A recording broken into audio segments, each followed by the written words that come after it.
Preview of dude Telugu dub movie. ఈ దివాళీకి release అవుతున్న 4 మూవీస్‌లో షూర్ షాట్ హిట్ కొడుతుందనే నమ్మకం నాకు ఈ డ్యూడ్ మీదే ఉంది. ఎందుకంటే అక్కడ ఉన్నది ప్రదీప్ కాబట్టి అతని స్క్రిప్ట్ సెలక్షన్ అండ్ ఫిల్మోగ్రఫీ మీద పెట్టుకున్న నమ్మకం అలాంటిది. ట్రైలర్ కొంచెం డిసప్పాయింట్ చేసినా మెయిన్ స్ట్రీమ్‌లో ఏదో ఒక మ్యాజిక్ చేసి హిట్ కొట్టేస్తాడని అనిపించింది. ఆ కాన్ఫిడెన్స్‌తోనే మూవీకి వెళ్ళిపోయా. ఇప్పుడే నా షో ఫినిష్ అయింది. మరి చూసాక నాకెలా అనిపించిందంటే నాకంత ఎక్కలేదు. జస్ట్ ఓకేష్ ఫిల్మ్ అంతే. ఫస్ట్ ప్లాట్ చెప్తా. హీరోయిన్ ప్రేమిస్తది. హీరో రిజెక్ట్ చేస్తాడు. నెక్స్ట్ హీరో హీరోయిన్ ప్రేమిస్తాడు. అప్పుడు హీరోయిన్ రిజెక్ట్ చేస్తది. మరి వీళ్ళిద్దరి మధ్యలో ఒక బేస్‌లో ఏం జరిగింది? మీరే చూసి తెలుసుకోవాలి. యాక్చువల్‌గా ఫస్ట్ హాఫ్ స్లోగా ఉన్నా కూడా చాలా బా నచ్చింది. వితిన్ షార్ట్ టైమ్‌లోనే ఒక ఎమోషనల్ యాంగిల్‌కి దింపేశాడు. నెక్స్ట్ హీరో ఏం చేయబోతున్నాడు? కథ ఎలా ఉండబోతుందనే ఎక్సైట్‌మెంట్‌తోనే సెకండ్ హాఫ్‌కి ప్రిపేర్ అయిపోయాను. కానీ మెయిన్ ప్రాబ్లమ్ అంతా నాకు సెకండ్ హాఫ్‌లోనే జరిగింది. నాకోటి అర్థం కాదు. ఎంతసేపు హీరో క్యారెక్టర్ 'ఆర్య 2లో' అల్లు అర్జున్ లాగా త్యాగాల మీద త్యాగాలు చేస్తానే ఉంటాడా?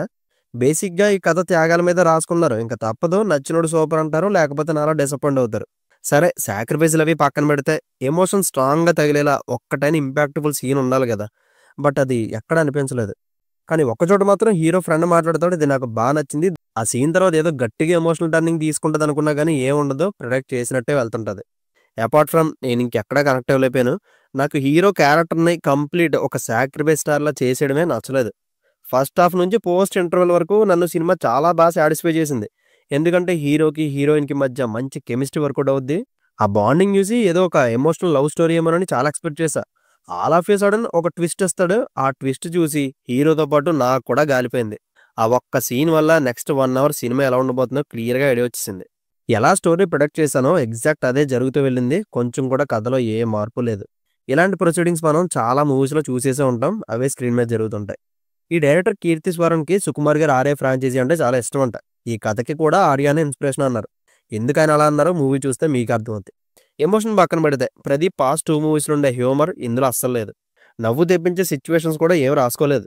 కమెడియన్ సత్య గారు ఉన్నారు గానీ జస్ట్ 1, 2 సీన్స్ అంతే. అవి కూడా ఏదో అలా వచ్చి అలా వెళ్ళిపోతారు.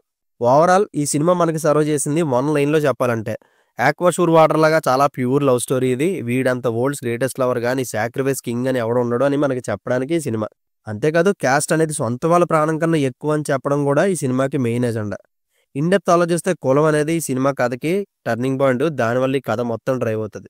ఇంకా performances as usual Pradeep and Mamitha steal the show. వాళ్ళ కెమిస్ట్రీ చాలా బాగా వర్కౌట్ అవుద్ది. చాలా మెచ్యూర్డ్ యాక్టింగ్ చేస్తారు. సినిమాలో మాక్సిమం ప్రతి ఫ్రేమ్‌లో వీళ్ళే ఉంటారు. ఎమోషనల్ సీన్స్‌లో బాగా కష్టపడ్డారు. అండ్ సాయి అబ్బింకిర్ మ్యూజిక్ అయితే బానే ఉంది. సాంగ్స్ తక్కువే, బ్యాక్‌గ్రౌండ్ స్కోర్ పనెక్కువ.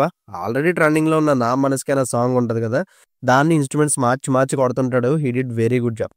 ఓవరాల్‌గా ఒకసారైతే ట్రై చేయొచ్చు. కానీ ఎక్కువ ఎక్స్‌పెక్ట్ చేయొద్దు. డిసప్పాయింట్ అవుతారు. ఫైనల్‌గా ఈ మూవీకి నేనిస్తున్న rating 2.5 out of 5. See you in the next video. Take care friends and thank you.